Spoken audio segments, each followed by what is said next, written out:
We all know the version of high school drilled into our heads from youth to adulthood. High school is a microcosm of young adult life sectioned off into 4 years that follow the same trends of ups and downs seen through adulthood. It's a never-ending testament of how important it is to study hard, focus on school, and never waver like your less studious, sports, and party-oriented peers. The golden ticket for all this hard work is a near-perfect SAT mark, along with the prospects that comes from being accepted to an Ivy League school. This trend, and this tired trend, and this trope has rammed into our heads since the induction of 90s coming-of-age comedies. The tropes are far too stereotypical and largely untrue. Most children do decent in high school, and lives are successful when they're adults, and so on. And they enjoy their youth as well. Parties, sports, and other extracurricular activities you embark on just make you manage your time better and develop social skills that are important as academic skills as well. Booksmart finally corrects this trope for the better of comedic high school stories. Booksmart's premise about two friends going on a deserved last night of self-discovery isn't an extraordinarily unique tale.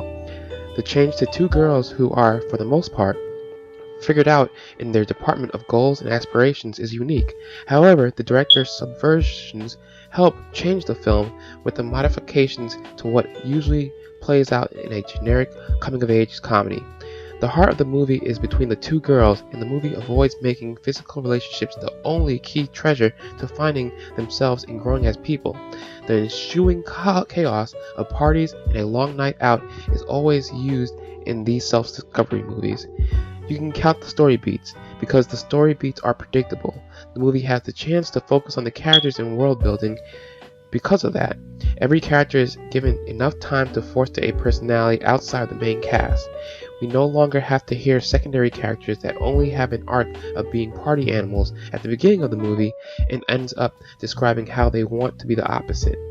The side characters have realistic hopes, goals, and positive reasons for enjoying the people they are. One running joke involves a character that pops up everywhere, soliciting drugs, and acts all around goofy. The beauty of the story versus older comedies of the same flagship is the silly character doesn't get lampshade as the bad person. They are instead redeemed by the openness characters have for respecting people's personal takes on life. The movie wants to show that there's more than one way to distinguish yourself on your way in your destination of graduating from your immature days, and regardless, they want you to embrace your own lifestyle. Another great point the script avoids is labeling the main character's love interest as some big deal. It's like the movie realizes how melodramatic just focusing on the main character's relationships or preferences would be. Without giving away too much, avoiding a tight focus on the main character's relationship preference would take away from the story and draw attention to something that the movie intends to showcase as ubiquitous and unalarming. It was a nice change of pace, while also not ignoring other themes around the character's relationship. The relationship is a side arc, along with breaking out of your shell and involving friendships. Other key moments such as themes of empowerment and negative societal norms are addressed. The movie is wholeheartedly parodying and lampshading the 2019 sensitivity movement with remarks about the assault treatment of the disenfranchised and other topical ideologies. Your mileage may vary if you can't chalk up the themes to the mirror of some of today's satirical youth, just as the jock and cheerleader archetypes were satirical takes on 90s youth in coming-of-age comedies. It's all an involved and effective backdrop that for the most part grabs a chuckle. It navigates the line of being passionate for the discussion of current social issues while being respectful to people not in agreement with the movie's take on different current cultural subjects. The side characters were all intriguing and begged for a sequel, with their cast or a short show of where they ended up in some nearby college town. When it comes to the world building, I grew attached to the quaint town like I was watching the end of a several arc series. Booksmart's filming varied between wide open sets to small intimate rooms. Each location the girls visited had its own voice, Early in the film, a starting party was a visual treat for what inevitably came later in the movie. A boat party was simple yet practical in decorations and scope given teenagers throwing a party. The final party isn't some outlandish $1 million bash with guest DJ celebrities everywhere, but more grounded yet fun. Characters are young looking and have clothing choices and technology choices fitting of the age group as well.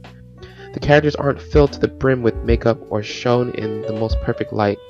They aren't 30-something-year-olds with chiseled jawlines and fully formed bodies running around acting 16. Characters are presented as one-dimensional, then smartly layered out as far more than a symposium of countercultural children of our era. They are all overflowing with dialogue that pokes into their psyches enough to prove our expectations as viewers are ill thought out and superficial.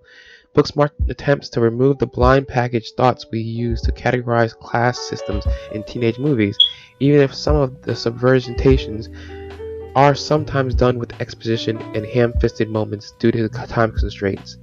The movie paints a more believable picture of high school, even with the amped-up display of events and sets. Even the cinematography is a blend of new and old techniques to paint an anachronistic feel of nostalgic for coming-of-age movies people of the 90s and 2000s are used to seeing. The mix of styles of filming and knowing when to pace up a scene or clear out audio helps push the director's unique presentation. The movie has nitpicky and overall wince-inducing moments. It tries a bit too hard in some scenes to tell jokes that are played out and too telegraphed. One particular divisive scene took me out of the movie, even if the change of animation was appreciated. I found this scene lingered and was not nearly as clever or funny as the movie hoped. It took me out of the movie and joined elements of less ambitious stereotypes of doing pharmaceuticals with little repercussions and exaggerated results. Other times, plot points were so telegraphed that you just waited for the next beat to occur. A handful of moments near the end of the movie came off too convenient and impractical, even given the prior outlandish stunts. The music often kicked in and out with well-paced dramatic tunes, yet once in a while the joke of an off-putting song didn't land. The actors were all so engaging in their acting that they sell the movie even if the plot isn't outstanding. Obviously, most of the humor stems from the characters and their interactions, so if you can't enjoy the characters, you'll have a hard time laughing or enjoying the movie. The main character isn't as endearing to the journey with until the end of the final arc in the story. Many may become disinterested by her by then. The more pushy character is sarcastic and outgoing enough to carry the load of excitement and keep the plot progression, but she also is not as deep of a character even after learning more about her character arc. These issues are further compounded by the length of the movie, which involves several stop-and-go points that feel like the movie should have ended several times. Finally, the movie is not particularly amazing, but it doesn't have any glaring flaws to topple it off from a recommendation. Personally, comedies are difficult to judge since the varying taste in people's for gross-out humor, political humor, and more. The movie never quite pushes itself to a classic, but it's far above being labeled a girl's version of Superbad. There's enough depth that goes beyond your assumptions, even if steps along the plot are worn territory. The spins and twists on familiar territory helps thrust Booksmart into a new era for coming-of-age comedies, and for that, I recommend most give it a shot. 80%.